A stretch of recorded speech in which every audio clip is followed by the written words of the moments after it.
Putus. Coba cek dulu lagi mati.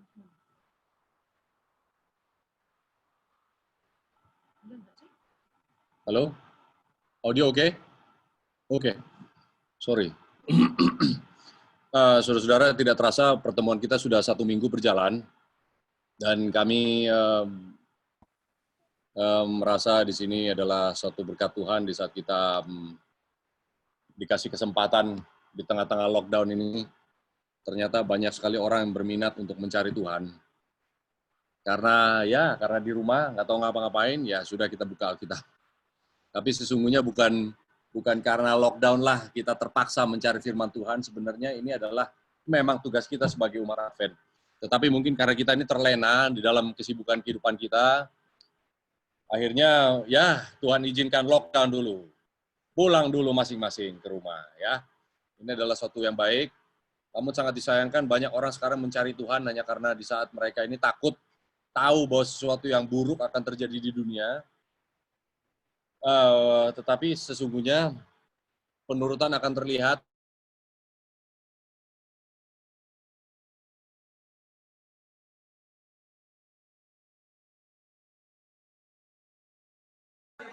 ada.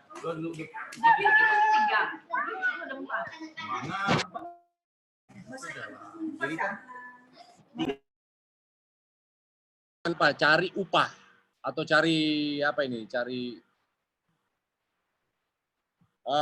Atau cari hadiah. Ya, ini adalah satu hal juga yang tidak baik juga. Saya tolong sambung kabelan. Nah, tapi Tuhan mau kita menurut ya, karena inilah yang benar. Di sana coba tolong cek colok enggak. Nah, saudara-saudara, di saat kita mempelajari nubuatan ini mungkin ada yang mengatakan, waduh ini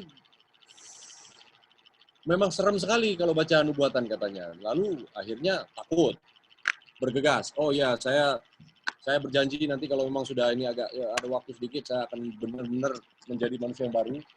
Tetapi nanti di saat benar-benar tekanannya hilang, kemudian kita kembali seperti manusia lama lagi. Nah, saudara-saudara, kita mau belajar lagi sedikit hari Sabat ini yang saya janjikan sebenarnya tadi malam untuk kita bawakan. Buku Daniel sebagai buku yang dulu ya. Ini gimana nih?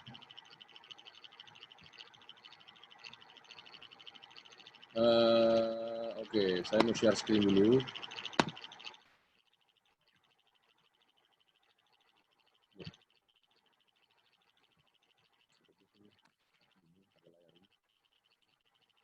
Saya mau share dulu screen-nya.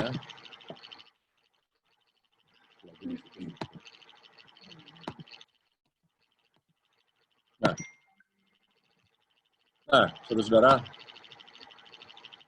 saat ini kita bicara buku Daniel, yaitu buku yang seal, yang ada perintah untuk seal dan seal not. Sorry, saya bukan sok-sok bahasa Inggris, tetapi kita karena buku saya mau bawa banyak dari buku King James. Buku Daniel ini ada perintah untuk membuka dan ada perintah untuk menutup. Ya. Supaya saya mengajak saudara-saudara untuk punya kerendahan hati kalau dikatakan mungkin kesimpulannya adalah jangan-jangan buku Daniel tertutup bagi kita. Ya. Nah, di saat buku Daniel ditulis, buku Daniel ini ditulis di rentang waktunya lumayan panjang dari saat bangsa Israel masuk di coret-coret lagi. Nah, okay. Di saat buku Daniel ditulis, yaitu Daniel di saat dia muda, masuk ke penawanan Babylon. Lalu di saat Daniel sudah tua, dikasih penglihatan Daniel 10, 11, 12 ini sudah terakhir-terakhir. Di saat Daniel sudah tua, 70 tahun kemudian ya. Nah, ini adalah juga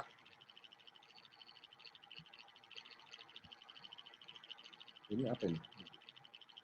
Saudara maaf, saya matikan dulu, nyalain lagi ya.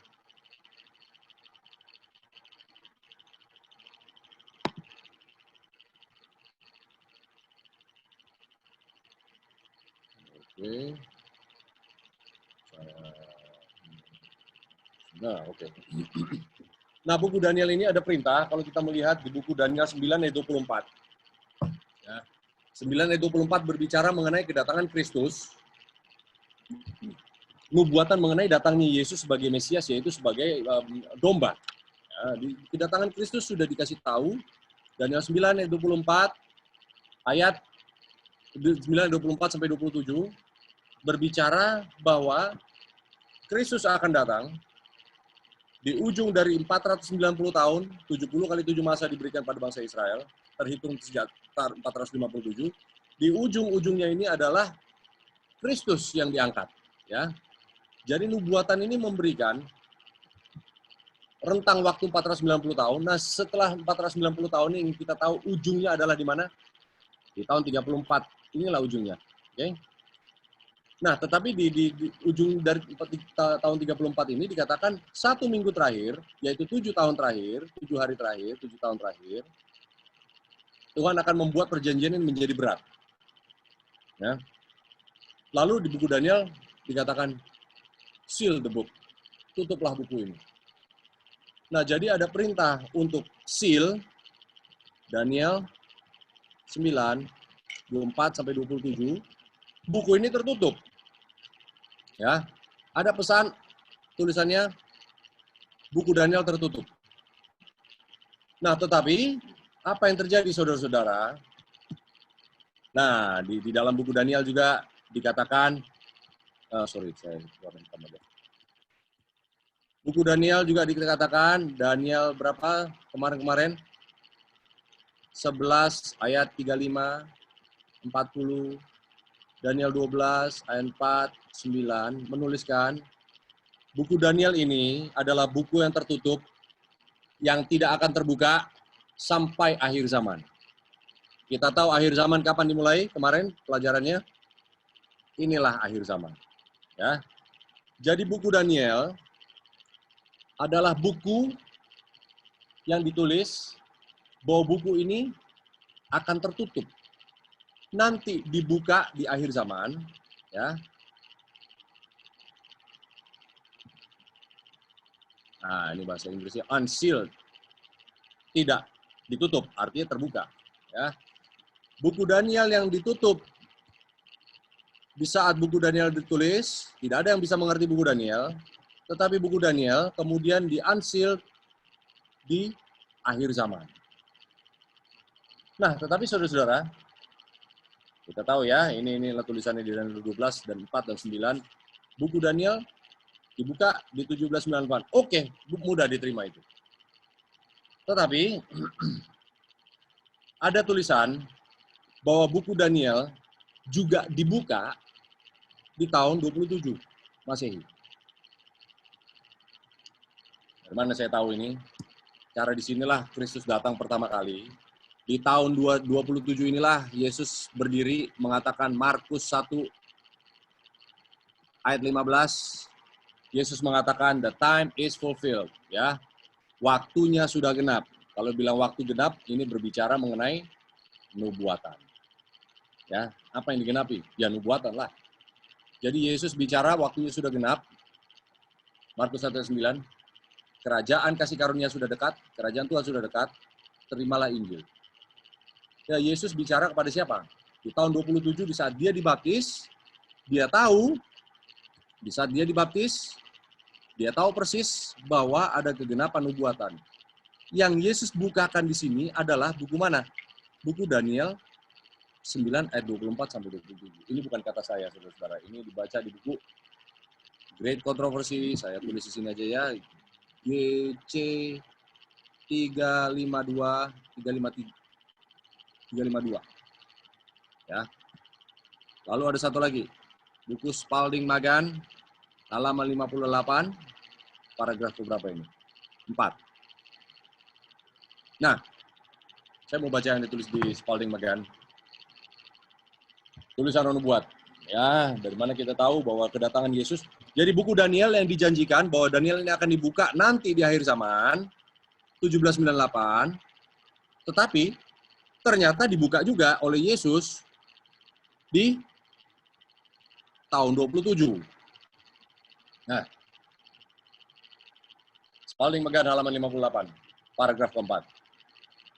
Saya langsung bahasa Indonesia kan aja saudara ya. Saya yakin saudara punya ini semua. Ya.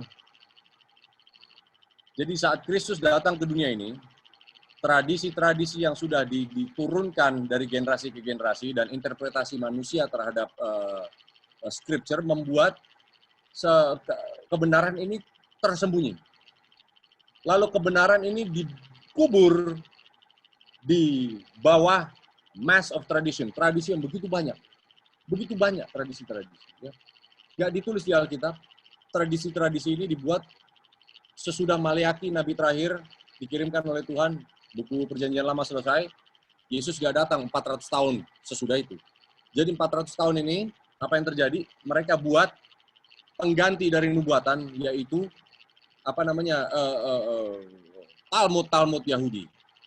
Nah, ini Talmud Yahudi ini dikembangkan di saat apa? Di saat bangsa Israel ini, sentra dari kegiatan Israel ini ada di Babylon. Orang Babylon ini disuruh pulang ke Yerusalem, supaya apa? Supaya bangsa Tuhan ini tidak terbelenggu dengan cara-cara orang Babylon. Akhirnya, saudara-saudara, 1 juta katanya orang Babylon, 2 juta mungkin ya, yang ditawan di Babylon selama 70 tahun, akhirnya yang dari Babylon pulang ke Yerusalem, saudara-saudara kalau dihitung-hitung tidak sampai 1 dari 20. Nah, ini juga statistik ya. Dihitung-hitung tidak 1 sampai 20 dari 20 yang pulang ke Yerusalem, sehingga kegiatan orang-orang Yahudi banyak di Babylon. Apa yang terjadi di Babylon? Mereka kembangkanlah ini tradisi-tradisi. Ya, mereka ini kalau nggak pakai tradisi nggak enak. Harus dibuatlah. Jalan kaki kalau hari Sabat nggak boleh sekian meter mungkin ya. Nggak boleh nyalakan api. Bahkan orang-orang Yahudi sampai sekarang pun nyalakan listrik, lampu aja nggak boleh nyala.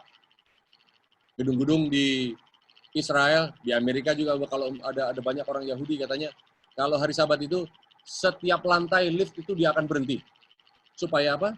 Orang Yahudi tidak boleh nekan tombol ini, mengaktifkan listrik ini nggak boleh. Katanya ini melanggar hukum Tuhan. Ini sesuatu kekonyolan yang tulisan Taurat Musa pun tidak ada ditulis begitu. Nah, jadi ditulis ini dikubur di bawah tradisi yang begitu banyak. Jadi spiritual import of the sacred volumes was lost. Jadi hal-hal rohani dari tulisan-tulisan yang kudus ini hilang, sehingga ketidakpercayaan manusia ini membuat heavenly treasure atau harta karun dari surga ini terkunci. Darkness covered the earth and gross darkness covered the people. Okay. Jadi kegelapan meliputi dunia dan kegelapan meliputi manusia. Nah, saudara-saudara nanti ambil take note di sini. Ya, darkness covered the earth and the gross darkness the people. Kalimat ini, frase ini, kita tahu ini diambil dari mana, saudara-saudara? Yang diambil dari Yesaya 60. Yesaya 60 berbicara mengenai sebelum kedatangan Kristus kedua kali, yaitu di akhir zaman, di zaman kita. Jadi Nyonya White, sementara dia menuliskan, menggambarkan waktu di saat Yesus datang pertama kali di dunia, Tuhan juga impress, kasih penglihatan kepada dia, coba tarik dulu, kaitkan dulu dengan Yesaya 60, bahwa apa yang terjadi di zaman Yesus dulu, harus terjadi lagi di zamannya kita sekarang ini. Ya, ini nanti kita akan kembali ke sini. And truth look down from heaven to earth, kebenaran yang melihat dari surga untuk turun ke bumi, tetapi tidak bisa dinyatakan pada manusia. A gloom like the pall of death overspread the earth. Ada kegelapan menyelimuti bumi. Tetapi, but the Lion of the tribe of Judah prevailed. Singa dari Yehuda ini menang. He opened the seal. Nah, ya. Di sini ditulis, Nyonya White menuliskan, di saat Yesus datang pertama kali, di tahun berapa tadi? 27. Yesus, he opened the seal. Dia membuka seal tersebut. Membuka seal mana? Inilah yang tertutup di sini. Yang tertutup di sini, akhirnya yang dijanjikan oleh Tuhan untuk dibuka di sini, oh ternyata sudah dibuka oleh Tuhan di mana? Ya di sini, di tahun 27. Ya. Jadi singa Yehuda atau Yesus sendiri yang bisa membuka ini seal, bukan siapa-siapa, saudara-saudara. Nah, sesudah ini seal ini dibuka, kenapa dibuka? Karena di tahun 27, Yesus sedang siapkan satu umat kecil di dalam kelompok orang Yahudi untuk sedikit demi sedikit dipersiapkan, karena di tahun 34, apa yang terjadi saudara-saudara? Bangsa Yahudi menolak. Bangsa Yahudi menolak, akhirnya saudara-saudara, orang-orang Kristen yang kecil, orang-orang Yahudi yang kecil di sini disiapkan.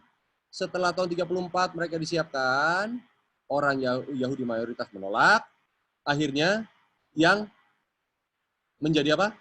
Menjadi Kristen mulai setelah tahun tahun 34. Nah, saudara-saudara, ada satu tulisan juga. Nah, kita kembali ke sini. Sesudah orang Yahudi menjadi Kristen tahun 34, perintah kembali untuk seal. Dari mana kita di seal? Ada perintah dari seal ini, sebenarnya inilah Daniel 9 ayat 24-27. Sesudah Mesias itu diurapi, sesudah kerajaan kasih karunia didirikan oleh Kristus di tengah-tengah tahun 27 sampai 34, lalu orang Yahudi menolak tahun 34, ada perintah untuk seal kembali. Ya. Nah, makanya ini ditutup setelah tahun 34, sehingga orang Kristen ini, kepada orang Kristen, buku Daniel ini kembali tertutup sebenarnya. Makanya ada kegelapan yang begitu pekat, setelah tahun 34 ini, ya toh orang-orang Kristen masuk dalam era kegelapan, sehingga benar-benar kegelapan, sehingga penganiayaan muncul di tahun 538 sampai 1798. Karena apa? Karena kegelapan yang merajalela di dalam dunia Kristen, karena buku Daniel tertutup. Nah, setelah 1260 tahun berakhir di 1798, ya. Ada perintah tadi kalau kita baca di dalam Daniel 12 ayat 4 sama 9, Daniel 11 ayat 35 terutama mengatakan setelah ini time of the end, ya. Ini time of the end. Akhir zaman. Kita sudah bahas beberapa hari lalu. Di saat time of the end mulai, ada perintah untuk unseal the book. Inilah kalau kita baca di buku Daniel. Ini dia, ya. Nah, saudara-saudara, di saat ada perintah untuk unseal the book, sebenarnya pengulangan dari apa yang terjadi di zaman Yesus sedang kita ulangi. Karena apa? Walaupun buku ini tertutup bagi mayoritas orang-orang Kristen, ya, Tuhan harus membuka dulu buku ini kepada orang Kristen, supaya apa? Sejak 1798 mulai bergerak, ya, Tuhan kumpulkan umat yang kecil menuju 1844. Karena apa, saudara-saudara? Mayoritas Kristen di saat tahun 1844, Tuhan tahu persis bahwa mayoritas Kristen akan menolak. Jadi, yang disiapkan oleh Tuhan di 1798 berjalan sedikit demi sedikit, jumlahnya kecil ini, atas pekabaran malaikat pertama bahwa penghakiman tiba, 1844 datang, mayoritas Kristen menolak, sehingga yang dikumpulkan oleh Tuhan di sini setelah 1844 menjadi siapa umat Tuhan sekarang? GMA. Nah, saudara-saudara, era antara tahun 1798 sampai 1844, era ini, ya, ini adalah era yang dikatakan disebut dengan Seven Thunders. Ya, 7 guru kah? Benar. Thunders lah ya. 7 thunders ini adalah the delineation of events. Ini White tulis apa ini 7 thunders di dalam Wahyu 10, ya. Apa ini 7 thunders? Ada delineation of events, adalah urutan-urutan tonggak kejadian yang terjadi antara pekabaran malaikat pertama dan pekabaran malaikat kedua. Ya. Dan Nyonya White tulis lanjut mengatakan Seven Thunders ini akan terulang. Ini juga menggambarkan apa yang akan terjadi di masa yang akan datang. Ya, jadi masa yang akan datang ini akan ada pengulangan Seven Thunders. Ya. Nah, tetapi apa yang terjadi setelah Seven Thunders diutarakan sampai dari tahun 1844, pekabaran malaikat kedua muncul, pekabaran malaikat ketiga juga muncul 1844. Apa yang terjadi, saudara-saudara? Kalau kita baca di Wahyu 10, Ada perintah lagi, saudara-saudara, untuk apa? Wahyu 10 baca, sesudah 7 thunders ini, apa yang terjadi? Jangan tersinggung ya. Buku Daniel kembali di seal. Nah, sekarang begini. Kalau buku Daniel ini sesudah 7 thunders ini buku Daniel tertutup, apakah buku Daniel tertutup selamanya kepada gereja Masih Abadi 7? Jadi di saat 7 thunders ini menutup buku Daniel, gereja Masih Abadi 7, sebagaimana orang Kristen mulai, GMHK juga masuk di dalam era kegelapan sebenarnya, saudara-saudara. Kegelapan ini artinya apa? Tidur. Tidur karena apa? Karena identitas nubuatan setelah 1844 ini diberikan, identitas nubuatan kita ini tidak berkembang. Tidak mengalami perkembangan sesuai dengan apa? Sesuai dengan apa arahan Kristus. Bahkan buku Nyonya White, tulisan-tulisan Nyonya White pun dikubur, tidak dibuka lagi. Ya, walaupun ada sih undang-undangnya, bukan undang-undang ya, arahan bahwa identitas kita adalah roh nubuat. Ciri-ciri gereja yang benar adalah menurut hukum Tuhan dan memiliki kesaksian Yesus. Wahyu 12 ayat 17. Apa ini kesaksian Yesus? Wahyu 19 ayat 10. Kesaksian Yesus adalah roh nubuat. Apa ini roh nubuat, kesaksian Yesus? Kita lihat saudara-saudara bahwa siapa roh nubuat itu adalah siapapun yang menulis tulisan-tulisan sesuai dengan apa? Hikmat firman Tuhan. Nah, inilah di Wahyu 22, saya lupa ayatnya ya. Nah, jadi GMHK ini karena merasa bahwa kita sudah memiliki identitas nubuatan, menurut kita apa yang kita perlu ketahui di dalam nubuatan ya sudah cukup, semuanya sudah tercurah kepada kita di tahun 1844, ya. Kita merasa sudah cukup, tidak lagi Tuhan memberikan terang kepada kita. Sekarang setelah 1844 berjalan 176 tahun, ya pokoknya kita nunggu-nunggu aja ya. Penghakiman ini sudah dimulai, kita tinggal tunggu-tunggu Yesus. Yesus datang di awan-awan, nanti kita muncul ke surga. Kalau begitu, kenapa roh nubuat memberikan kita teguran bahwa sesungguhnya gereja kita sedang tertidur? Nah, saudara-saudara, apa yang menidurkan jemaat adalah apa? Ya, karena buku-buku ini tidak dimengerti. Kalau kita kembali kepada tulisan roh nubuat, apa yang membuat buku Daniel ini tertutup? Ya, kita baca tadi Spalding Magan ya, SPM 58 paragraf keempat. Apa yang membuat buku Daniel ini tertutup adalah di saat kita ini memakai tradisi manusia. Tradisi dan kebiasaan ini kita pakai. Hanya karena kita biasa datang ke gereja hari Sabat, kalau nggak gereja ini ya badan nggak enak kayaknya. Ya, saya pun dulu waktu kecil gitu, kalau nggak gereja ini badan nggak enak. Bukan karena cari Tuhan di gereja. Bukan karena mengerti bahwa Sabat ini sesungguhnya dalam materai Tuhan. Datang ke gerejanya, kalau nggak gereja ini kayaknya dosa. Ya. Nah, ini kayaknya gawat nih. Saya waktu kecil dulu kalau nggak gereja dulu. Dulu waktu saya kuliah hidup sendiri, waktu nggak gereja ini, aduh takut nanti sakit perut. Ini hal-hal yang kadang-kadang kita katakan ini adalah penurutan karena ketakutan. Akhirnya inilah menjadi satu tradisi yang akhirnya mengubur kebenaran-kebenaran itu. Buku Daniel ini tertutup karena apa? Kita mengedepankan tradisi-tradisi. Bagaimana tidak? Ya inilah yang dilakukan oleh orang Yahudi di saat Yesus datang. Mereka sudah lebih berpegang kepada buku tulisan-tulisan Talmud yang tidak ada di buku Musa. Akhirnya yang mereka lakukan hanya tradisi pass down generation to generation yang diteruskan dari generasi ke generasi. Akhirnya apa, saudara-saudara? Ya, akhirnya di saat Yesusnya datang, kita nggak kenal. Nah, inilah tulisannya tadi sudah dibagikan ya. Nah, apa yang terjadi di tahunnya kita sekarang ini, 1844 sampai sekarang, GMHK merasa, wah itu sudah tahu dong. Nah, sama seperti orang Kristen, mentang-mentang terima Yesus, bukan lagi orang Yahudi. Dulu orang Kristen mengatakan, itu orang Yahudi itu mereka nggak ngerti apa-apa. Kita sudah mengerti bahwa keselamatan hanya melalui Kristus. Bahkan orang Kristen diberikan terang, saudara-saudara. Diberikan terang oleh di zamannya Martin Luther, bahwa keselamatan itu melalui kasih karunia, bukan karena tradisi, bukan karena gereja. Ya. Tradisi tetap mengalahkan orang-orang Kristen.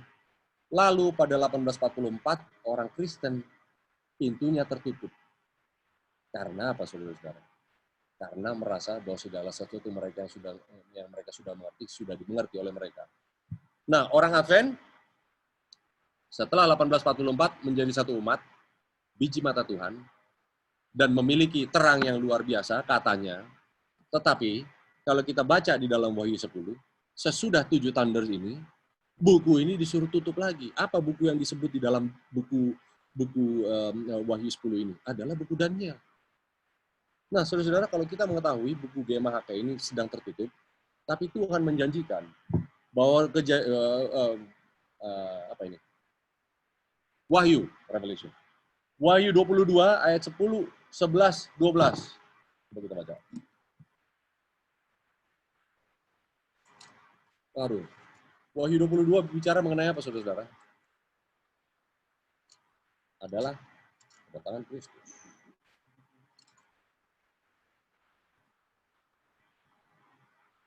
Nah, ini dia. 10, 11, 12. Oke. Lalu dia berkata kepadaku, jangan memeteraikan. Nah, kapan ini ada perintah jangan memeteraikan? Alias meterai itu dibuka. Alias jangan ditutup buku itu. Ada perintah Wahyu 22 ayat 10, buka itu meterai. Ya, unseal the book. Ada perintah untuk saya ganti warna. Ada perintah lagi unseal. The book has to be unsealed. Buku harus dibuka, saudara-saudara. Kapan ini buku dibuka?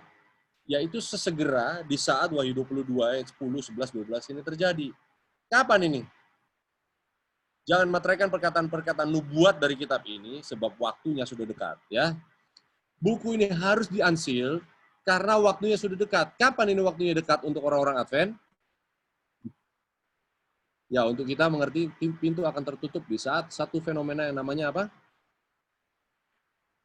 Sandilo. Ayat 11. Barang siapa berbuat jahat, biarlah dia terus berbuat jahat. Barang siapa cemar, biarlah dia terus berbuat cemar. Barang siapa benar, biarlah dia terus berbuat benar, berbuat kebenaran. Barang siapa kudus, biarlah dia terus menguduskan dirinya. Nah, saudara-saudara, ayat 11 ini berbicara bahwa apa?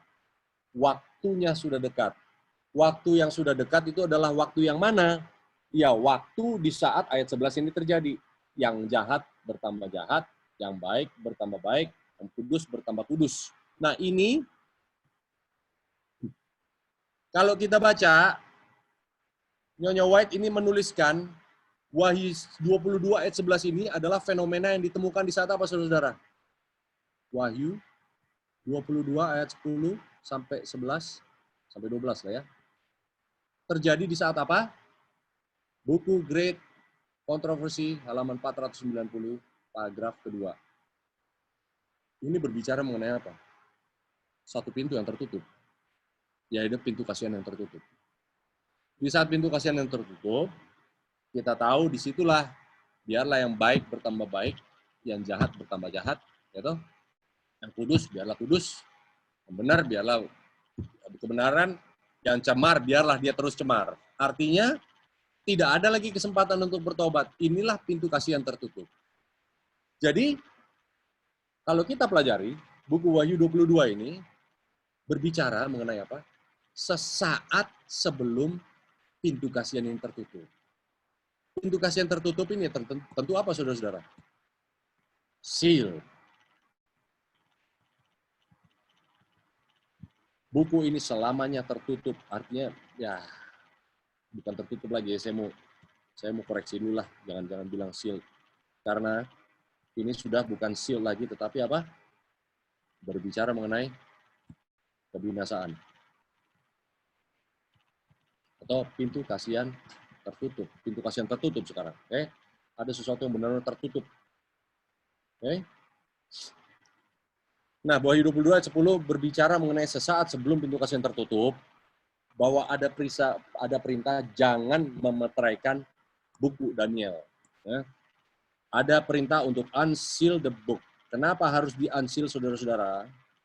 Sementara sudah di-unseal dari 1798, buku yang sudah dibuka 1798, kenapa disuruh lagi perintah dibuka sebelum pintu kasihan tertutup? Kenapa? Kalau di sini ditulis dibuka, di sini dibuka lagi, berarti antara ini dan ini, buku Daniel itu apa? Ya tertutup. Ya, sesuatu yang dibuka adalah sesuatu yang tertutup. Nggak mungkin sudah dibuka lagi. Jadi Kristus datang kedua kali, ya nanti di zaman kita ini, pintu kasih yang tertutup, ada beberapa hal yang dia ingin kita ketahui karena apa? Karena kepada gereja Masih Advent hari ke-7, buku Daniel ini tertutup. Mungkin kita tahu porsi Daniel yang membawa kita masuk menjadi umat di tahun 1844. Mungkin orang Kristen tahu, orang Advent tahu mengenai Daniel yang membawa kita menjadi anggota gereja Masih Advent ke-7, yang berhubungan dengan apa? Datangnya hari penghakiman. Kita mengerti Daniel 8 ayat 14. Untuk itulah saudara menjadi umat Advent, saya dan saudara masuk ke dalam pergerakan Advent yang luar biasa ini, saudara-saudara, yang dimunculkan kapan? 1863. Luar biasa gereja kita ini. Tetapi gereja kita ini yang merasa bahwa tidak ada lagi nubuatan yang perlu digenapi. Karena semua yang harus digenapi sudah tergenapi di tahun 1844, untuk itulah buku Daniel tertutup. Nah, ada buku Daniel yang dikatakan harus terbuka.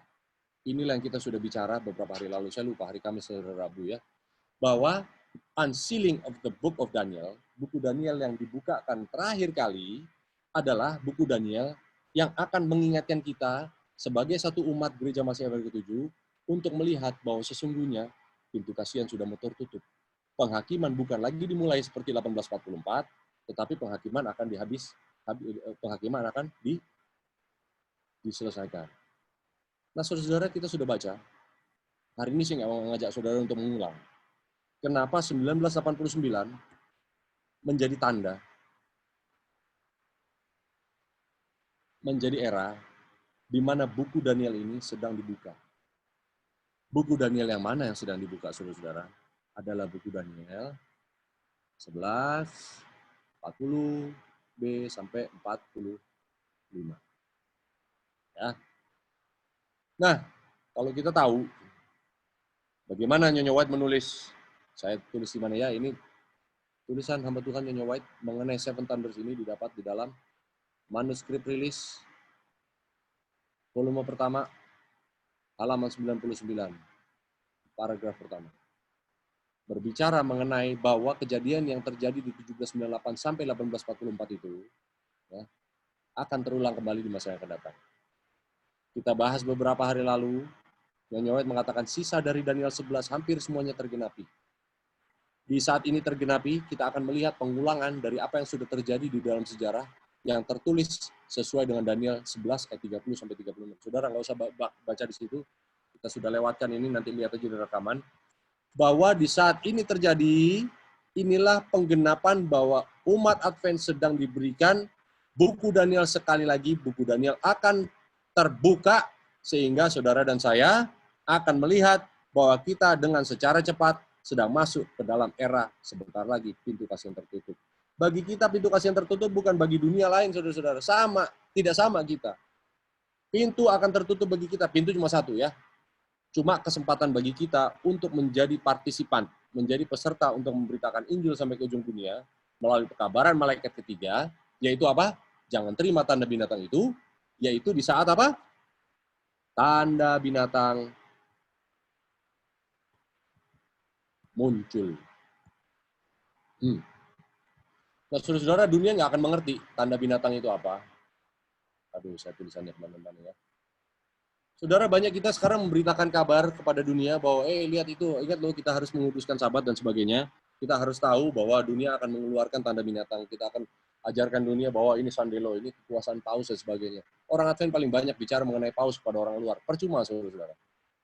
Karena hikmat belum diberikan kepada mereka untuk mengerti tanda binatang. Untuk mengerti apa itu tanda binatang, kenapa tanda binatang itu adalah penyembahan hari Minggu, itu pun belum berlangsung sekarang. Tetapi nanti di saat tanda binatang itu keluar, barulah Tuhan kasih hikmat, curahan Roh Kudus kepada mereka secara penuh, untuk mengerti bahwa inilah tanda binatang tidak boleh diterima. Karena apa? Kita harus menerima materai Tuhan. penghakiman ini belum selesai, saudara-saudara. Di saat penghakiman mau selesai, artinya apa? Orang yang dikasih tugas untuk menjadi QC, apa ini QC? Quality Control ya. Orang dikasih tugas, wah inilah handphone sudah dibuat sesuai dengan spesifikasi pabrik. Dicek dulu, oh ini lampunya bagus, volumenya oke, dilihat fungsi-fungsi untuk softwarenya berjalan dengan normal. Akhirnya diputuskan apa? Inilah produk sudah bagus. Dikasihlah materai, cap, hari Sabat. Yaitu materai Tuhan yang kudus. Nah, saudara-saudara, kita memberikan pekabaran mengenai Sabat kepada orang lain ini. Bukan sekedar hari Sabat ini adalah hari perbaktian. Jangan rendahkan makna Sabat serendah itu, bahwa hari Sabat hanyalah hari perhentian, adalah hari perbaktian. Hari Sabat adalah hari perhentian di mana kita diminta untuk berhenti. Kita diminta untuk lockdown, saudara-saudara. Ini adalah Sabat yang panjang sepanjang bulan ini. Supaya apa? Supaya kita ini tahu. Ya. Karena di saat bangsa Israel mau keluar dari tanah Mesir, ya, masuk kepada hari Paskah pertama, saudara-saudara, di dalam sejarah. Tanggal 14 bulan pertama. Bangsa Israel dikasih Paskah pertama. Potong itu, sembelih itu domba. Kamu seisi rumahmu makan itu daging domba itu, Paskah menjadi satu. Dan ikatkan ikat pinggang, ya toh? Pakai sepatu, karena habis kamu makan, kamu akan keluar dari tanah Mesir ini. Itulah lockdown yang pertama, saudara-saudara, yang kita tahu dalam sejarah. Artinya Tuhan juga sedang mau kasih tahu identitas kita, Kristus ini. Kita lagi di lockdown, saudara-saudara. Ini hari ini, weekend ini adalah weekend Paskah. Ya, saya nggak tahu ya, saudara. Maaf kalau saya salah sebut. Weekend ini adalah weekend Paskah. Hari Jumat kemarin orang-orang merayakan Paskah, sebenarnya tidak ada lagi artinya Paskah untuk kita rayakan secara hari ini. Karena apa? Itu adalah gambaran yang sudah berlalu bagi kita. Kita hidup bukan lagi di hari Paskah, kita hidup di hari Grafirat. Secara rohani, sejak 1844 sampai sekarang. Tetapi, ini Paskah ini yang sekarang menentukan bukan lagi kalender Yahudi, yang menentukan hari Paskah adalah Paus sekarang ya, dan melalui Vatikan dari sana dikasih tahu bahwa ini weekend ini adalah weekend Paskah. Sebenarnya yang mereka rayakan bukanlah Paskah, kematian Kristus di kayu salib, bukan. Yang mereka rayakan ini adalah lahirnya Dewi Ishtar ya, atau apa ini? Ishtar, Astoret. Ya, inilah dewi kesuburan yang muncul setiap apa? Setiap musim semi. Bagaimana ini Vatikan menentukan musim semi ini? Kalau saudara lihat di lapangan Vatikan itu, kalau ada garis-garis, ya tengah-tengahnya ada, ya kebetulan saya tahun berapa itu ke sana itu? Tahun 2016 saya ke sana. Saya lihat di plaza di depannya Saint Peter's Basilica, gereja Vatikan itu ada lapangan bulat, ada garisnya seperti X. Apa ini X? Disitulah mereka lihat penanggalan bagaimana menentukan hari Paskah. Garis yang pertama adalah di saat musim dingin, matahari terbit, membuat garis bayangan di sana, matahari terbenam, buat garis di sini. Lah kalau musim panas, matahari terbit, membuat garis bayangan ke sini, matahari terbenam, membuat garis ke sana. Nah, antara musim dingin dan musim panas, ada musim apa? Musim semi, saudara-saudara. Musim semi ini adalah matahari terbit dari sana, membuat bayangan ke sini, karena akan terbenam dari sebelah sini, membuat bayangan ke sana. Inilah penyembahan matahari sebenarnya. Inilah yang mereka tentukan. Setan tuh tahu persis, saudara-saudara. Paskah ini dikeluarkan oleh Kristus, oleh Yesus, oleh Tuhan, untuk mengingatkan kita kepada Kristus, akhirnya dilecehkan, menjadi hanya sebagai hari apa? Hanya hari, ya kita datang, berkumpul, mengulang tradisi dan tradisi beratus-ratus tahun. Padahal kita nggak tahu ini adalah penyembahan matahari. Nah, saudara, kita nggak penting bahas itu. Tetapi apa? Tuhan memberikan kita Paskah. Karena Paskah yang pertama ini berurusan dengan kita diingatkan bahwa kita sedang mau dikeluarkan dari tanah Mesir. Saudara dan saya, Paskah tahun 2020 ini, ya walaupun yang menentukan ini Paus, tetapi tetap ya saudara-saudara sama juga. Paskahnya orang Yahudi ini terjadi sekitar bulan-bulan ini juga. Saya nggak tahu kapan. Ya, orang Yahudi menentukan Paskah ini adalah di saat imam besar ini datang ke ladang. Mereka datang ke ladang, mereka lihat itu bulir-bulir gandum. Kalau gandumnya di ladang sudah penuh, bulan Januari belum penuh. Bulan Februari, belum penuh. Bulan Maret menuju akhir, April awal dilihat gandumnya sudah penuh. Nah, inilah. Di saat gandum sudah ditentukan penuh oleh imamnya orang Yahudi ini. Setelah dia, oke, ini sudah dinyatakan resmi, gandum ini penuh, dia tinggal lihat bulan baru ini kapan. Nah, besok belum. Besok lusanya belum. Hari ketiga belum. Nah, sesudah muncul bulan baru, setelah gandum ini bulir ini penuh, itulah hari pertama tahun. Bulan pertama, itulah New Year, tahun barunya orang Yahudi. Tanggal 14-nya mereka rayakan apa? Ya ini yang mereka rayakan sekarang, Paskah. Saudara, bagi kita orang-orang Advent ini, kita harus tahu sejarah identitas kita. Ini Paskah ini, Tuhan sedang berikan satu hal kepada kita, yaitu kita sedang bersiap-siap keluar meninggalkan Mesir. Nah, saudara, kalau Tuhan berikan identitas sekali lagi, ya, bahwa buku Daniel ini sedang diansil di tahun 1989. Untuk mengingatkan kepada kita, ada ternyata porsi dari buku Daniel yang kita tidak kenal sejak kita berdiri sebagai umat di sini nih, papan ini. Di tahun 1893 kita menjadi satu umat, sudah berjalan sampai 1989, 126 tahun saudara-saudara berjalan. Masa enggak ada penggenapan nubuatan sama sekali? Ya, sementara Amos 3:7 mengatakan Tuhan tidak melakukan segala sesuatu sebelum terlebih dahulu dia memberitahukan melalui para hambanya, yaitu para nabi. Ya. Jadi Tuhan tidak melakukan apapun sebelum dia memberitahu para nabi. Tuhan tidak akan dibaptis, Yesus tidak akan dibaptis sebelum terlebih dahulu dia memberitahu kepada tulisan para nabi. Ya. Jadi Yesus juga tidak akan melakukan sesuatu, tidak akan mengizinkan ini waktu pintu tertutup bagi umat-umat Yahudi sebelum dia terlebih dahulu kasih nubuatan. Yaitu apa? Ujung dari 490 tahun itu. Daniel 9. Tuhan tidak melakukan apa? Mulainya penghakiman di 1844. Tuhan tidak melakukan penghakiman dimulai kecuali dia terlebih dahulu kasih tahu kepada umat-umatnya melalui Daniel 8. Dikasih tahu di 1798. Dan Tuhan tidak akan menutup pintu ya bagi umat-umatnya sebelum dia terlebih dahulu kasih ingat kepada umat yang tertidur, saudara-saudara. Tertidur 126 tahun, tertidur saudara-saudara, sehingga 1989 Tuhan harus kasih tahu, hei orang Advent, ini adalah time of visitation. Ya, time of visitation. Apa ini time of visitation? Time of visitation, kunjungan Tuhan kepada umatnya, orang Yahudi, inilah time of visitation, umat Yahudi. Time of visitation bagi orang Kristen, inilah waktunya kunjungan kepada orang Kristen. Time of visitation kepada orang Advent, disinilah time of visitation, saudara-saudara. Time of visitation ini mempunyai 3 makna, ya, sama seperti yang ditulis di dalam Markus 1 ayat 15. Kita baca tadi ya di buku Great Controversy halaman 352, paragraf kedua, 3, dan seterusnya. Elemennya adalah 1, 2, 3.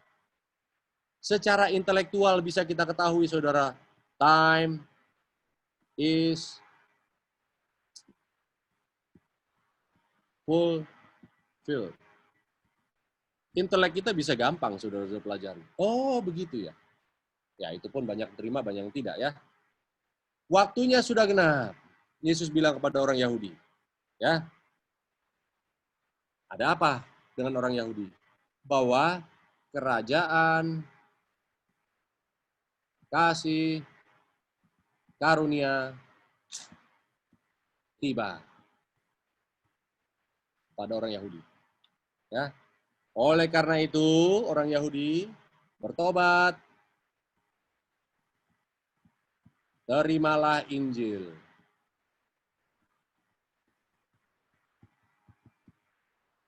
Apa yang dilakukan oleh orang Yahudi disuruh bertobat terima Injil? Mereka nggak mau terima. Betul? Akhirnya menjadi orang Kristen. Umat Kristen diberikan satu hal yang sama juga, sama seperti Markus 15, karena Yesus yang membuka nubuatan, Yesus sendiri berkata kepada orang Kristen, di tahun 1844, hei orang-orang Kristen, waktunya sudah genap, sekarang apa? Penghakiman tiba. Apa yang dilakukan orang Kristen? Disuruh bertobat, terimalah Injil. Orang Kristen di saat penghakiman tiba tidak mau terima. Akhirnya orang Kristen menjadi apa, saudara-saudara? Menjadi Advent. Di saat orang Advent diberikan pekabaran, Yesus datang kembali. Membukakan sisa dari Daniel yang selama ini tertutup, saudara-saudara. Mengingatkan kita untuk apa? Untuk tahu bahwa waktunya sudah genap. Kalau begitu orang Advent, penghakiman selesai, bukan lagi mulai ya. Ya, penghakiman selesai, pintu kasihan mau ditutup, kerajaan Tuhan sudah dekat. Kerajaan kali ini bukan kerajaan kasih karunia, tetapi kerajaan kemuliaan sudah mau tiba.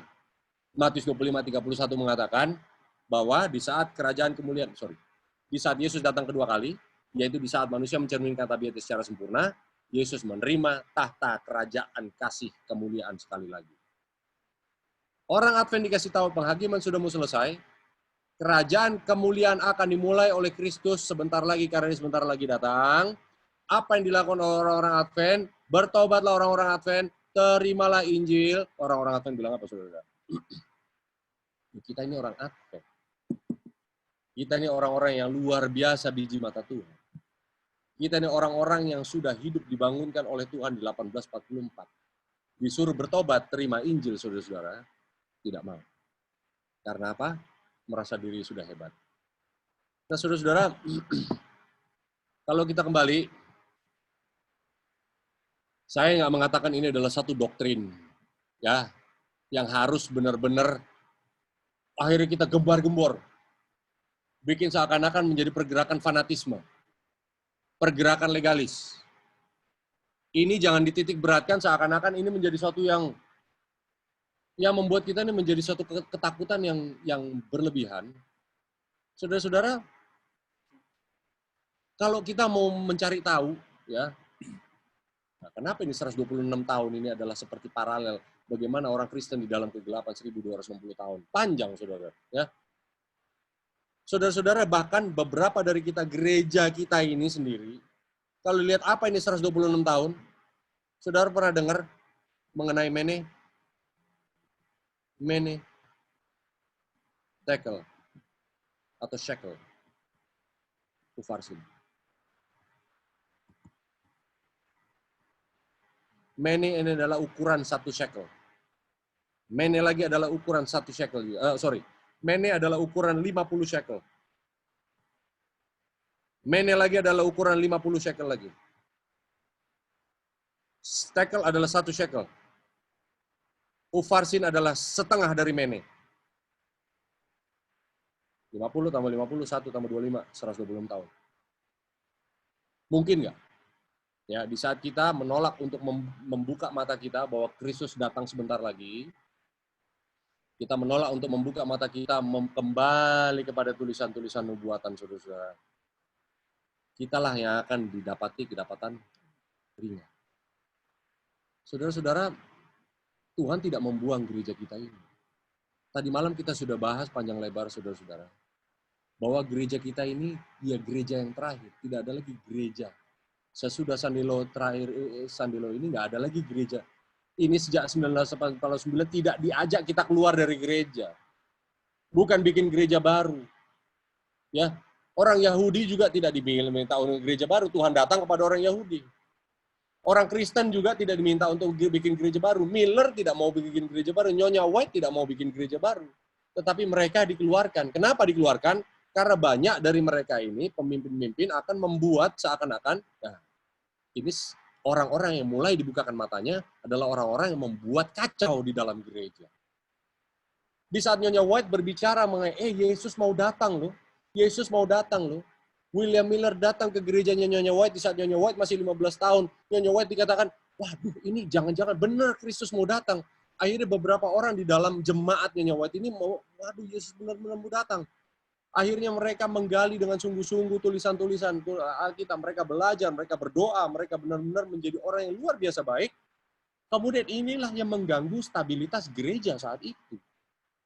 Saudara-saudara, hal yang tersama harus terulang di saat kita ini, hidup di zaman sekarang ini, di saat kita tahu.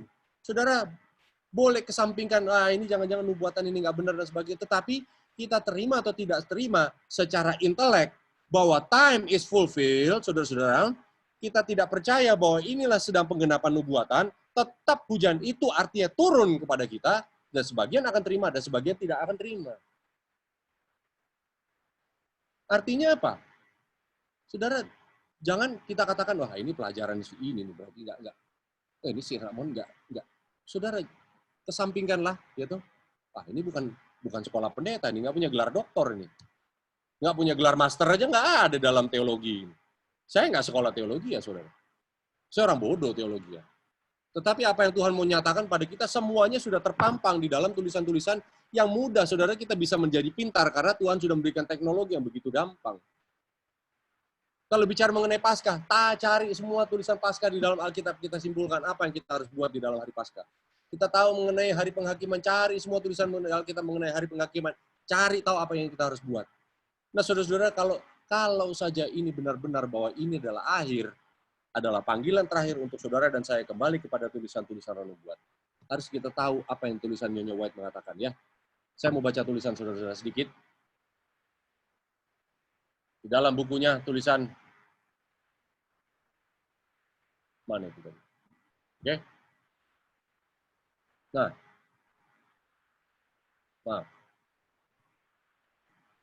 Di bukunya CET, apa nih CET?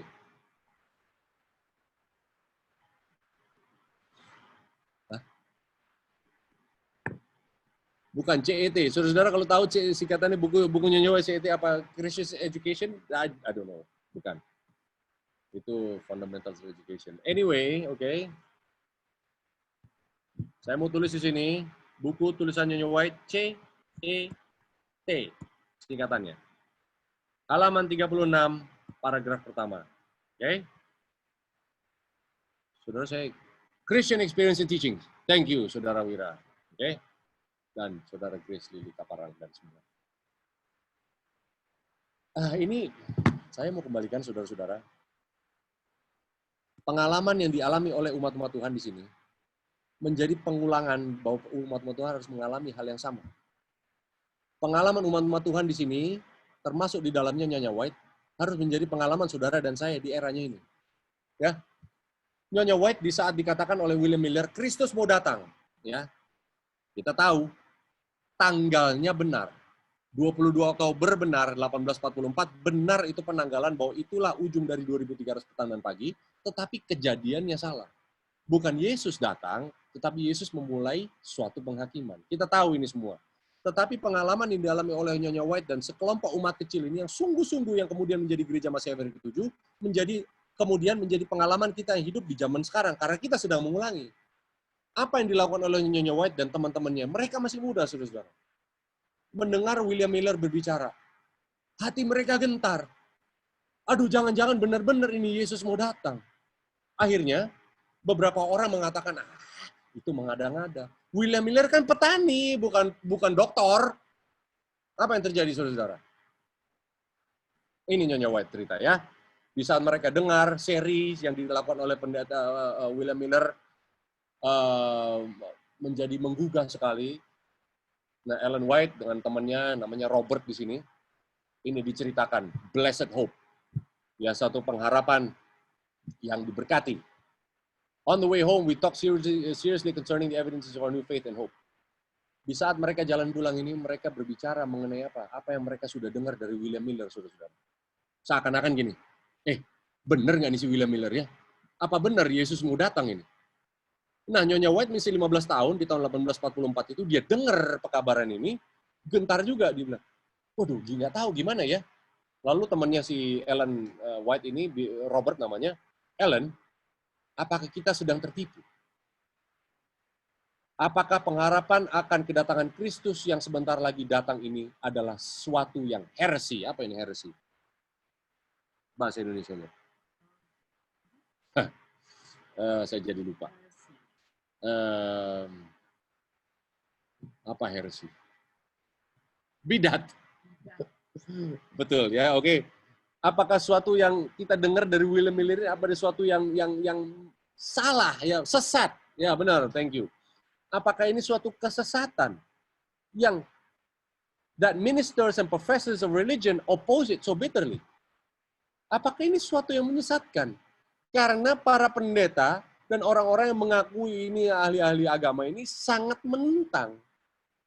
They say that Jesus will not come for thousands and thousands of years. Karena para pemimpin-pemimpin agama di saatnya Nyonya White ini dengar pekabaran William Miller ini, dia bilang, Yesus nggak akan datang ribuan tahun dari sekarang. If they even approach the truth, then the world cannot come to end in our day. Jadi mereka yakin dunia ini nggak akan berakhir di zamannya mereka. Jadi William Miller mau ngomong-ngomong, mau keluar-keluar masalah apa, mereka akan tetap bilang, nggak kayak gitulah. Ingat bahasan kita tadi malam? Peace and safety. 1 Tesalonika 5, ya. Di saat orang mengatakan damai, semuanya baik-baik saja, peace and safety, ya, semua damai, then destruction comes upon them. Kehancuran datang kepada mereka. Kita baca juga kemarin buku Desire of Ages halaman 35, bahasa Inggrisnya. Siapa yang berbicara? Semua aman-aman aja. Semua baik-baik saja. Siapa yang bicara itu? Guru palsu. Ya, jadi kalau bilang, semua baik-baik saja.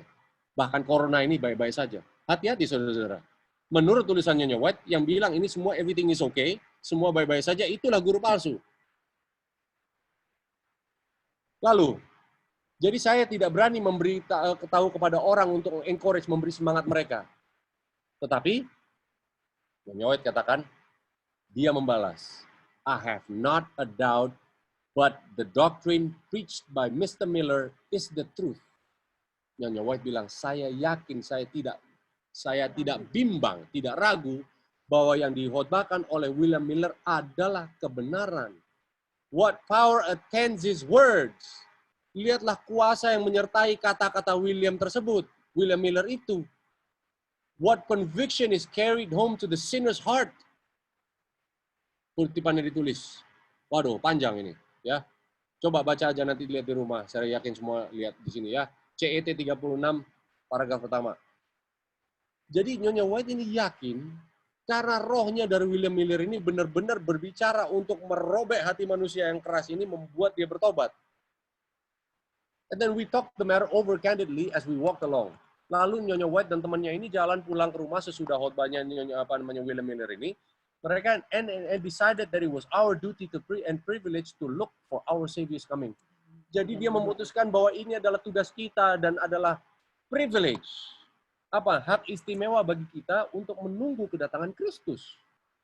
Jadi mau benar atau mau enggak, tetapi adalah tugas kita menanti kedatangan Kristus 2 kali. Kita ini orang Advent, saudara-saudara. Ya. Ya. Lalu, mana kita tadi? And it would be safest to make ready for his appearing. Dan adalah baik untuk kita untuk mempersiapkan untuk kedatangannya dia. And be prepared for to meet him with joy. Dan mempersiapkan untuk bertemu dengan dia dengan sukacita yang penuh. Kalau dia datang, nah ini dia. Saudara-saudara katakan kalau ini benar, bahwa pintu kasihan sudah mau tertutup, ya, bahwa inilah tahap-tahap akhir, 1989 Tuhan sedang bukakan nubuatan, Tuhan bukakan refreshing, Tuhan segarkan pikiran kita, bukakan pikiran kita. Latter rain, hujan akhir adalah pengetahuan yang bertambah-tambah. Latter rain juga adalah membukakan, menyegarkan hati kita. Latter rain atau hujan akhir adalah buku yang disuruh makan ini buku. Supaya manis di mulut dan juga manis di perut kali ini. Kalau saja Tuhan datang, Nyonya White tulis. What would be the prospect of those who are now saying, my Lord delayeth his coming? Bagaimana dengan orang-orang yang mengatakan, Tuhan nggak akan datang? Bagaimana dengan mereka? And had no desire to see him. Dan mereka yang tidak mau melihat Tuhan. We wonder how ministers dare to quiet the fears of sinners and backsliders by saying, peace, peace. Bagaimana pendeta-pendeta ini bisa mengatakan, wah damai-damai semuanya, everything is okay. While the message of warning was being given all over the land. Sementara pekabaran ini akan sampai ke seluruh dunia. The period seemed very solemn to us. Waktu-waktu ini adalah sangat kusuk bagi kita, dan kita tidak punya waktu untuk dibuang. Paragraf berikut, paragraf keempat. Robert berkata, buah ini diketahui, pohon ini diketahui dari buahnya. Apa yang sudah terjadi pada kita sekarang ini? What has this belief done for us? Apa yang dihasilkan melalui iman kita yang baru ini? Bahwa ini sedang meyakinkan kita bahwa kita tidak siap untuk kedatangan Kristus. Nah, saudara-saudara, inilah poin utama dari membukakan buku nubuatan, pikiran dibukakan, meterai ini diberikan kepada orang yang tidak berdosa lagi. Apa nih dosa kita bahas, saudara-saudara?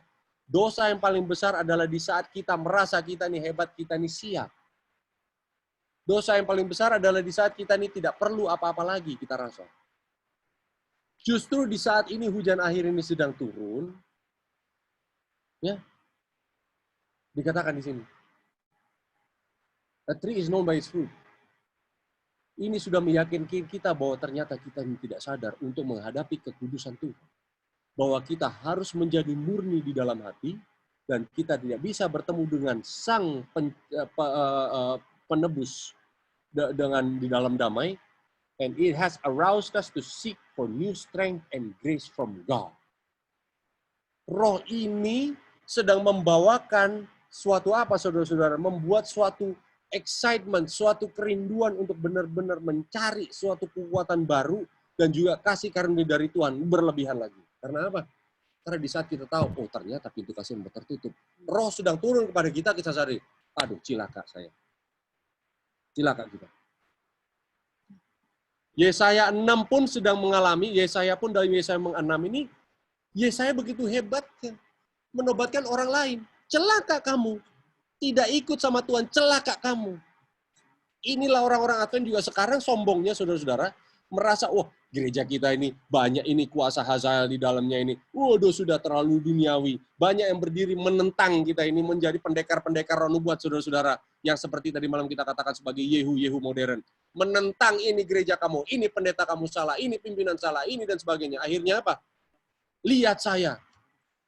Sudah vegetarian, sudah vegan. Telur aja nggak mau, keju aja nggak mau, minum susu aja nggak mau. Sudah kudus sekali, sudah tinggalkan pekerjaan. Sudah naik di atas gunung-gunung, saudara-saudara. Akhirnya apa? Roknya sudah panjang, make up nggak mau pakai lagi. Panjang daftarnya ya. Tetapi ini apa, saudara-saudara? Roh Tuhan yang membawa Yesaya masuk ke eranya kita. Kita juga sedang melihat eranya sama, bahwa pintu kasih sudah tertutup. Aduh cilaka. Yesaya bilang, woe unto me. Ya kan, I am completely undone. Cilaka saya, cilaka. Ramon ini cilaka, saudara-saudara. Karena apa? Karena ternyata saya tidak siap. Harus minta kekuatan dari Tuhan dan perlindungan kasih karunia dari Tuhan. What has he done for you, Ellen? Robert bertanya sama Ellen. Apa yang sudah terjadi denganmu, Ellen? Would you be what you are now if you had never heard the doctrine of Christ soon coming? Apa kamu menjadi orang seperti ini sekarang kalau kamu tidak mendengar bahwa Kristus datang sebentar lagi? Ya toh? Lalu ditanya, what hope has it inspired you in your heart? What peace, joy, and love has it given you? And for more, he has done everything. I love Jesus and all Christians. I love the prayer meeting. I find great joy in reading my Bible and in prayer. Saudara-saudara, inilah tujuannya Tuhan memberikan kita nih kuasa hujan akhir. Mungkin kita ada yang tidak percaya mengenai penanggalan, tetapi tetap hujan akhir ini sedang turun, saudara-saudara. Akhirnya membuat apa? Kita ini semakin tidak percaya dengan diri kita sendiri. Akhirnya kita membuat, saudara-saudara terbukti ya, 1 minggu terakhir ini, waduh banyak sekali orang join.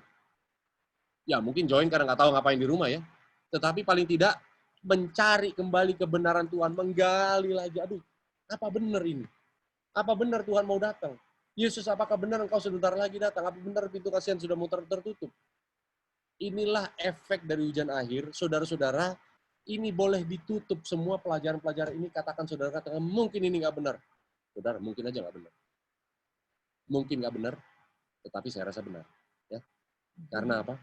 Ini sudah mengguncang hati manusia.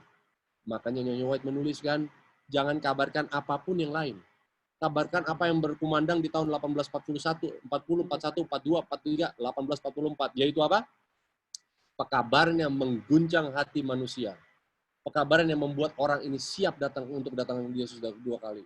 Inilah pekabaran yang sama, saudara-saudara, Walaupun dulu 1844 berujung dengan kecewaan karena mereka salah interpretasi, tetapi sekarang ini Tuhan akan memberikan segala sesuatu dibukakan satu persatu kepada umat yang sungguh-sungguh mencari Dia, yang sadar bahwa waktunya sudah genap dan ternyata saya tidak siap. Nah, saudara-saudara, Tuhan memberikan lockdown ini yang luar biasa. Ya. Mungkin kalau kita mungkin membahasnya apa ya, sering sekali hati-hati di dalam pergerakan karena iblis juga sangat-sangat luar biasa pintar untuk dapat mengekang atau membuat kita jadi tidak terfokus ya. Mengapa saya dengan suami saya kita memberikan pekabaran bukan cuma teori tetapi prakteknya seperti apa. Karena seperti yang kita pelajari ya, beberapa hari yang kemarin Ron Nubuat pun mengatakan bahwa apa yang kamu mau berikan kepada orang kalau kamu tidak punya, ya. Apa sih kalau kita lihat 10 anak darah ya, 5 yang pintar, 5 yang bodoh. Semuanya dalam era sekarang sedang memotong dia punya sumbu yang keras itu. Tetapi sumbu itu tidak mungkin menyala kalau lampunya tidak ada minyak. Nah, minyak itu ialah Roh Kudus yang akan membawa kita ke dalam pengalaman-pengalaman hidup kita. Karena melalui pengalaman, kita akan selalu berkomunikasi dengan Tuhan. Di era sebelumnya, ya maksudnya sebelum corona ini, ya semua orang tidak mengerti bahwa, mungkin bukan semua orang ya, kita tidak mengerti bahwa kita membutuhkan Tuhan. Kita tidak mengerti bahwa kita ini sangat berdosa. Karena kenapa? Kita merasa kita memandang firman Tuhan dengan apa? Dengan checklist. Saya sudah counter living, saya sudah dress reform, saya sudah vegan, saya sudah tidak kerja, saya sudah gini. Minyak pun nggak makan, nggak makan. Kita tidak merasa dosa yang paling besar yaitu apa? Di saat kita merasa diri kita sempurna. Kita merasa kita tidak berdosa. Bukan berarti saya mengatakan seperti itu, bukan berarti saya dengan suami saya tidak menghidupkan. Kami sangat menghidupkan prinsip-prinsip identitas yang Tuhan izinkan berada di movement kita, yaitu movement Masehi Advent 7. Mengapa saya pindah ke countryside? Ya, 10 tahun yang lalu, saya mengajar anak-anak saya di rumah dengan suami saya. Bukan cuma itu, kami mencoba untuk hidup dengan iman. Ya, hidup dengan iman dengan cara apa? Kami mempunyai pelayanan yang Tuhan izinkan kami ada, ya, yaitu HCBN Indonesia. Puji Tuhan selama hampir 10 tahun HCBN Indonesia ada, ya. Kami belajar dengan iman dengan cara apa? Kami mencoba untuk tidak menulis proposal, meminta bantuan kemanapun. Karena kami mencoba untuk meminta bantuan itu kepada Tuhan langsung. Karena counter living itu ada di situ dibilang bahwa Tuhan mencoba untuk menarik segala macam support dari manusia di dalam hidup kita supaya Tuhan memperkenalkan dirinya langsung kepada hidup. Bergantung. Ya, belajar bergantung. Kami HCB Indonesia tidak punya yang namanya donatur tetap. Kami punya satu donatur tetap, yaitu dari surga, yaitu Tuhan sendiri. Kami mencoba untuk menghidupkan karena apa? Dikatakan, kamu memberikan apa kalau kamu nggak punya? Bagaimana saya dengan suami saya mau memberikan sesuatu kalau kita tidak punya pengalaman itu? Kita tidak punya tangisan itu. Kita tidak punya yang namanya apa betul-betul ada. Tuhan itu hidup di era milenium seperti ini. Apa ada Tuhan itu yang zaman dulu kita baca di Alkitab begitu sangat luar biasa, nabi-nabi itu dijaga Tuhan, diberikan mukjizat. Apakah itu ada di era kita? Dengan manusia yang sangat kompleks pemikirannya, manusia yang sangat modern pemikirannya. Apa betul-betul ada? Tetapi kami mencoba masuk. Dan kami lihat betul-betul Tuhan itu betul-betul nyata, Bapak Ibu. Dan kenapa kami juga mengatakan kepada teman-teman, ya kita semua, untuk tidak masuk ke dalam fanatisme. Saya pun dengan suami saya masuk ke dalam era itu, ke dalam situasi itu. Sebenarnya kalau mau dikatakan, bukan suami saya sebenarnya yang fanatik. Sebenarnya sayalah yang fanatik. Saya dengan suami saya ini sangat balance ya. Tuhan menjadikan kami pasangan berdua karena ya itulah kami mengisi ya. Mengisi satu dengan yang lain. Kami ialah tim yang Tuhan jadikan gitu ya. Sebenarnya dulu tuh yang fanatik tuh bukan Ramon. Ramon itu ialah orang yang selalu memberitahu saya, Sandy, kamu terlalu gini. Oh, saya orang yang sangat fanatik. Saya masuk ke era fanatisme. Saya dulu apa ya, Tuhan mengizinkan saya masuk di dalam era yang di dalam situasi yang dimana orang mencap saya sebagai apa namanya? Reformator. Ikon. Ikonnya dress reform atau ikonnya reformator. Wah, pengikut saya dulu banyak, Ibu. Banyak pengikut saya. Wah, semuanya seperti Yehu. Wah, semua orang kita bilang salah. Saya pun masuk ke dalam era yang dimana, makan harus 40 kali kunyah. Ya, masuk ke situ. Baju, kalau mau pergi ke gunung atau olahraga, harus pakai rok. Masuk ke situ. Semuanya masuk. Tetapi itu yang saya katakan nih. Di saat Tuhan datang, Tuhan mengizinkan itu semua. Supaya saya dengan suami saya punya pengalaman. Jadi kita bisa melihat nih, mana kategori orang-orang ini tuh ada di kategori yang mana. Karena we been there, kita pernah ada di sana. Sehingga Tuhan datang di dalam hidup saya, suami saya yang selalu mendoakan saya. Dia selalu mendoakan saya, Sandy kembali, Sandy kembali.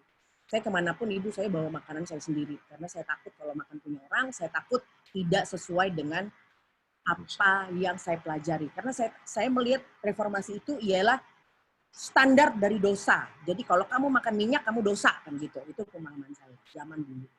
Sehingga Tuhan datang sendiri, Tuhan mengajarkan saya kembali, dan akhirnya saya membuka mata saya. Tetapi memang orang-orang seperti saya yang masuk ke dalam era, ke dalam situasi fanatisme, itu biasanya ada yang memang kembali kepada Tuhan, ada yang memang hilang.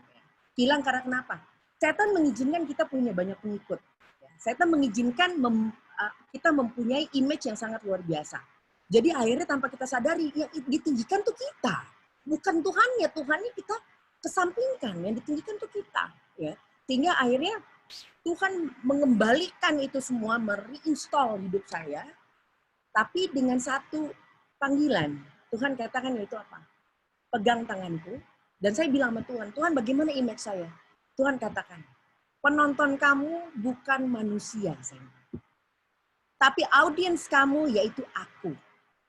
Kamu bukan untuk menyenangkan hati manusia, tapi kamu untuk mendengarkan didikan saya. Ya, jadi waduh itu sangat luar biasa menghantam ego saya. Karena saya sangat tahu bahwa saya akan hilang pengikut saya. Bukan cuma itu. Orang akan bicara soal image saya. Semuanya Ibu, sampai saya sempat berada di titik saya bilang sama suami saya, aku give up aja deh, aku nggak usah lagi deh dampingin kamu. Tapi suami saya katakan, Sandy, Salomo yang begitu berdosa aja kembali kepada Tuhan. Ya. Apalagi dirimu. Masa iya kamu mengizinkan setan untuk membuat kamu hilang dari perjalanan bersama dengan Tuhan. Jadi akhirnya saya puji Tuhan, saya diselamatkan oleh Tuhan. Ya. Makanya kenapa saya selalu mengatakan, makanya saya dengan suami saya kita selalu bekerja sama ya. Mengatakan, Ibu, Bapak, sebenarnya untuk kita menghidupkan ini semua dan bersiap, sebenarnya simple. Kembalilah ke dalam rumah tangga Anda. Kembali lagi saya ingatkan, kembalilah ke dalam rumah tangga. Benahilah rumah tangga bersama. Marsi Pature Hutanabe. Marsi Pature Hutanabe. Ya, kembalilah ke dalam. Urus kampungmu sendiri. Uruslah kampungmu sendiri dulu. Kembalilah ke dalam Marsi Pature Hutanabe. Kembalilah ke dalam rumah tangga Anda. Ya. Jadilah pribadi yang dibutuhkan oleh keluarga Anda. Banyak sekali kitab, banyak sekali pembelajar nubuatan. Lihat, di saat mereka mengajarkan orang karena mereka merindukan punya pengikut. Sekarang tanya, di mana istri mereka berada? Di mana anak-anak mereka berada? Atau mungkin di mana suami mereka berada? Ya, mereka pergi meninggalkan domba-domba yang Tuhan titipkan di dalam hidup mereka. Dan juga kawan-kawanku yang belum berumah tangga. Ya, yang mungkin masih kuliah, masih sekolah. Ya, kembalilah membantu keluargamu. Ya, Lukas 16 ayat 10 mengatakan, dari perkara yang kecil dapat engkau tanggung jawabkan perkara yang besar, itu otomatis. Jangan kita pingin cari penonton kita di luar sana, tapi kembalilah ke rumah tanggamu. Ya. Bantulah orang tuamu. Bantu ngepel kah? Nyapu kah? Bersih-bersih kah? Ingat, Kristus itu lahir, dia punya misi 3,5 tahun yang sangat luar biasa di dalam hidupnya. Tetapi ingat, Yesus pun lahir menjadi bayi dulu, 30 tahun dia di dalam rumah tangganya di balik pintu yang tertutup. Kalau kita baca di Sire of Ages ya. Bahkan di saat dia membantu bapaknya di pertukangan kayu bapaknya. Ya. Yesus pun mempertanggungjawabkan barang-barang yang dia pakai. Habis dia pakai, dia bersihkan, dia taruh di tempat yang sama. Dan Yesus tidak pernah merusak barang-barang itu. Yesus pun memberikan contoh kepada kita manusia bahwa apa? Kita harus setia kepada kepada pertumbuhan, ya. Kita harus mencintai, harus rendah hati kepada pertumbuhan. Yesus pun 30 tahun. Coba Ibu bayangkan kalau Yesus dia mengatakan ngapain saya harus 30 tahun? Orang saya juga menu utama saya itu 3,5 tahun, kenapa saya harus 30 tahun? Yesus pun mengalami menjadi anak kecil, bekerja, mengalami proses. Sehingga dia akhirnya sampai ke utama pelayanannya yang 3,5 tahun. Ya. Jadi Bapak Ibu, ya, kenapa kita selalu katakan kembali ke dalam rumah tangga. Karena di dalam rumah tangga lah, kalau kita di luar sana, orang tidak kenal kita. Gampang kita ditepuk tangan. Orang nggak tahu kita tuh males seperti apa, orang nggak tahu. Orang tidak tahu bahwa kita ini suka marah-marah, orang nggak tahu. Orang nggak tahu kalau kita ini tidak berkomitmen sebenarnya hidup kita, orang nggak tahu. Makanya kenapa kita harus kembali ke rumah tangga kita yang dimana orang tahu. Setiap anggota rumah tangga itu tahu di mana persis kelemahan kita. Disitulah kita akan terus berdoa kepada Tuhan. Tuhan bantu saya Tuhan. Bantu saya, jangan kita cari di luar sana tepukan tangan manusia. Karena kita akan terlambat. Dan di saat kita sadar ternyata pintu penghakiman sudah tertutup bagi kita semua. Nah inilah saudara-saudara, tadi malam kita bicara mengenai Hazael. Ya. Hazael adalah roh kesembronoan di dalam gereja. Roh liberalisme kalau bisa dikatakan ya. Asal-asalan, ya, santai-santai nikmati dunia. Tetapi roh sebaliknya, roh yang satu lagi adalah roh Yehu. Roh Yehu ini adalah roh fanatisme tetapi meninggikan diri. Belajar Alkitab tapi untuk berfokus pada diri. Tadi malam saya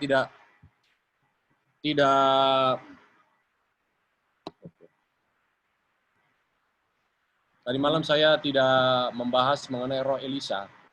Karena siapa yang tidak jatuh di tangannya Hazael akan dibunuh oleh Yehu. Tetapi biarlah lolos dari Yehu nanti dibunuh dengan Elisa. Ini artinya apa? Elisa lah yang akan mengumpulkan umat-umat Tuhan.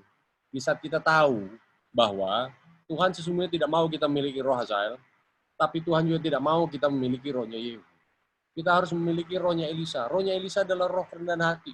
Elisa juga kembali kepada tadi hubungan istri saya katakan apa? Kembali dulu kepada keluarga. Ya. Elisa juga berkenaan dengan apa? Roh pengorbanan. Kenapa roh Elisa ini pengorbanan? Elisa ini anak orang kaya, saudara-saudara. Hidup nyaman. Tapi rohnya ini adalah rohnya Elisa yang kita harus miliki adalah rohnya Kristus. Kristus yang memiliki segala sesuatu turun. Kesetaraannya dengan Bapa di surga tidak dipertahankan, bahkan dia mengambil rupa manusia dan taat bahkan mati di kayu salib, taat sampai mati di kayu salib. Oleh karena itu Tuhan mengaruniakan dia nama di atas segala nama. Ya, tidak ada semua lidah mengaku, semua lutut bertekuk. Itulah Tuhan. Jadi saudara-saudara, sementara kita suka dengan kekuasaannya Tuhan, tapi kita nggak suka karakternya Tuhan. Sementara kekuasaannya Tuhan yang paling dalam adalah di saat apa? Karakternya dinyatakan. Nah, saudara-saudara, biarlah kita memiliki rohnya Elisa dengan roh hujan akhir ini. Dan juga tadi suami saya ingatkan kembali ya, kita mengingatkan bukan untuk menyudutkan para pendeta atau para pekerja Tuhan, tidak. Tetapi kita ini satu tim. Pendeta kita satu tim. Karena kita ini bekerja kepada satu, yaitu Tuhan sendiri. Gitu. Tidak ada di sini, tidak ada persaingan panggung, tidak ada Persaingan rebut-rebutan uang, lapak, apalagi? tidak ada. Ya. Kita punya kerinduan supaya jemaat untuk bangkit. Nah, kalau saya hanya mau mengingatkan bukan untuk kepada Bapak Pendeta. Saya tahu Bapak Pendeta sangat luar biasa, punya tugas, tanggung jawab. Tetapi saya juga mengerti karena saya punya suami, saya sangat mengerti. Saya mengerti biasanya para pendeta sangat susah melangkahkan kakinya. Ya biasanya yang susah, yang membuat para pendeta itu susah untuk melangkahkan kakinya ya. Biasanya istri-istri para pendeta. Ya, ibu pendeta, saya juga. Kenapa pejabat-pejabat banyak harus ditatar sekarang siapa? Istrinya harus ditatar. Saya juga istri pelayan Tuhan. Ya. Saya dulu dari hidup yang memang nyaman, tetapi di saat saya sadar bahwa Tuhan memanggil imam saya, yaitu suami saya, untuk menjadi pekerja bagi Tuhan, di situ Tuhan membukakan kesadaran saya bahwa seorang imam ini harus didampingi. Didampingi oleh istri yang mempunyai doa dan iman. Ya. Saya mengerti Ibu. Saya mengerti Ibu. Saya juga masuk di dalam dunia pelayanan, anak-anak saya masih kecil semua. Sehingga semua orang mengatakan, saya ini mengizinkan Ramon seperti itu. Buang hartanya gimana anak-anaknya. Siapa yang menghidupkan anak-anak? Puji Tuhan 10 tahun berjalan. Akhirnya ternyata sayalah yang diubahkan oleh Tuhan. Melihat bahwa Tuhannya Yeremia, Tuhannya Daniel, Tuhannya Salomo, Tuhannya Musa, ternyata dia ialah Tuhannya Sandy juga, ya, yang dimana Tuhan yang memberikan mana kepada bangsa Israel 40 tahun, ternyata Tuhan yang sama juga memberikan penjagaan bagi saya dengan suami saya berikut anak-anak. Ibu pendeta, jangan khawatir sedikit pun. Anak-anak kita akan dijaga oleh Tuhan. Ibu pendeta, kita harus dapat mengerti bahwa kita memegang pekerjaan yang sangat-sangat mulia. Tidak banyak orang yang dipilih oleh surga untuk mempunyai tanggung jawab yang suci. Ibu pendeta, suami Anda dipilih oleh surga. Dampingilah suami Anda dengan doa. Dampingilah suami Anda dengan kepercayaan yang teguh bahwa suami Anda tidak pernah akan salah membawa kehidupan Anda. Meskipun daging mengatakan susah dan salah. Mengapa saya katakan suami Anda tidak akan salah? Karena ingat, di samping suami Anda ada Tuhan yang hidup, yang memegang tangan kanannya. Ya. Dan memberikan Anda dengan memberikan kita malaikat yang berlimpah dari surga untuk menyelamatkan kita semua. Ibu pendeta dan Bapak pendeta, nanti di bawah pohon kehidupan nanti, banyak jiwa yang akan mengetap, banyak jiwa yang akan tiba-tiba mencolek Anda mengatakan, Bapak pendeta, Ibu pendeta, terima kasih karena saya ada di bawah pohon kehidupan. Kenapa saya berada di bawah pohon kehidupan? Karena ajaran-ajaran Bapak pendetalah, kehidupan Ibu pendetalah yang memberikan contoh sehingga saya dengan keluarga saya dan anak-anak saya dapat berada di bawah pohon hidup. Banyak orang yang akan menghampiri hidup Anda nanti di bawah pohon kehidupan dan berterima kasih kepada Anda. Saya tahu Anda akan mengalami pencobaan yang sangat besar karena setan tidak suka akan tugas mulia ini yang Anda pegang. Tetapi ingat Bapak Ibu, ingat Bapak Pendeta dan Ibu Pendeta, keselamatan jemaat ada di tangan Anda. Tergantung Anda, apakah Anda bangkitnya jemaat dan gereja ini ada di tangan Anda. Tetapi saya ingatkan kembali kepada jemaat juga. Saudara-saudara kau jemaat yang sesama orang awam. Kita semua orang awam. Jangan kita memojokkan pendeta kita. Jangan kita memonjokkan istri dan juga anak-anak pendeta kita. Di saat kita melihat mereka lemah, jangan kita akhirnya membuli kelemahan itu atau menyudutkan kelemahan itu. Di saat kita melihat mereka lemah, kita melihat bahwa apa? Mereka sedang diproses oleh Tuhan. Disitulah kita harus mendoakan mereka. Ya, disitulah kita harus mendoakan mereka. Kita tidak bisa memenangkan pertarungan ini dengan kesombongan hati. Nggak bisa.